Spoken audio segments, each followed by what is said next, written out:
The storm raged outside, winds howling like a wounded beast. Maria clutched the mop in her trembling hands, her heart pounding. Something felt wrong. She had worked in Mr. Alden Sinclair's grand mansion for over a year, and never had she felt such unease. It was nearly midnight, and the house was eerily silent. Too silent. Then she heard it, a muffled groan from upstairs. Maria dropped the mop and raced up the marble staircase. Mr. Sinclair was a strict, reserved man, rarely speaking more than necessary, but he had always treated her fairly, and deep down she sensed a kindness buried beneath his cold exterior.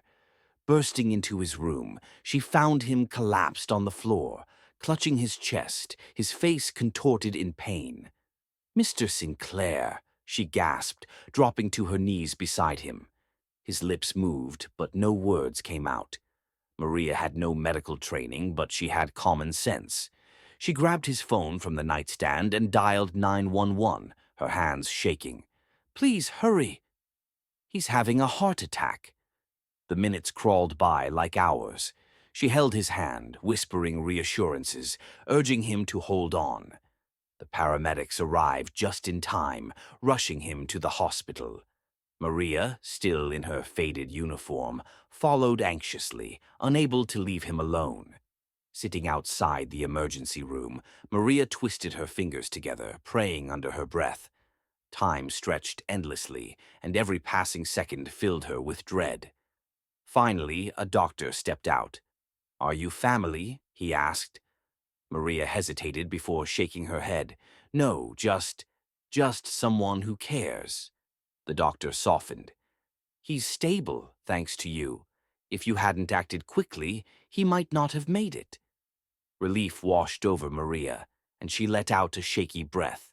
For days, she stayed at the hospital, ensuring Mr. Sinclair had everything he needed. The nurses looked at her strangely.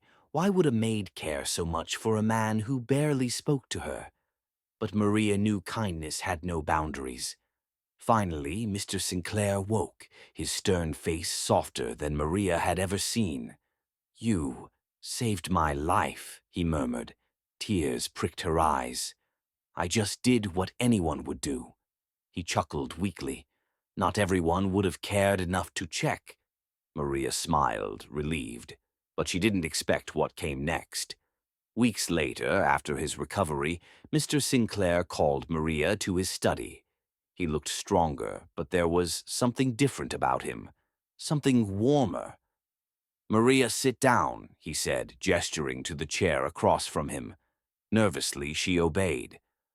"I've spent years living in this house, alone, pushing people away," he admitted. "I never realized how much kindness I was missing. Until you. You reminded me that life isn't just about wealth. It's about people who care. And you cared, Maria." She looked down, embarrassed. "I just did what felt right." He smiled. "And because of that, I want to do what feels right, too." He reached into a drawer and slid a document toward her. "This is for you." Maria's breath hitched as she read the words. It was a deed to a small but beautiful house in her name. Her hands shook. I can't accept this, sir." "Yes, you can. You've worked tirelessly to provide for your son, and no one deserves stability more than you." He leaned forward, his voice gentle. "Consider this my way of saying thank you." Tears spilled down Maria's cheeks. "I don't know what to say." "Then just say yes."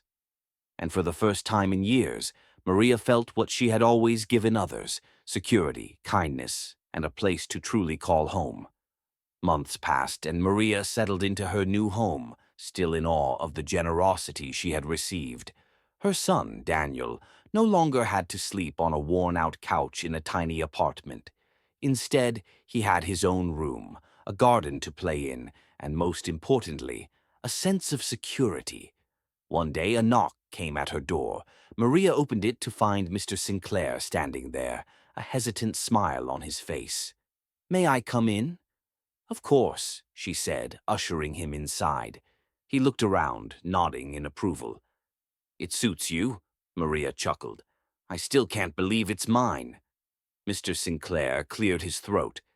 I've been thinking a lot, Maria, about second chances, about life, and about loneliness.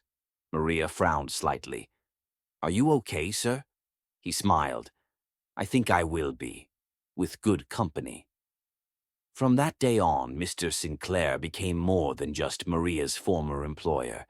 He became a friend, a mentor to her son, and a part of the family they never realized they needed. The cold, distant man she once knew had transformed, all because of one act of kindness.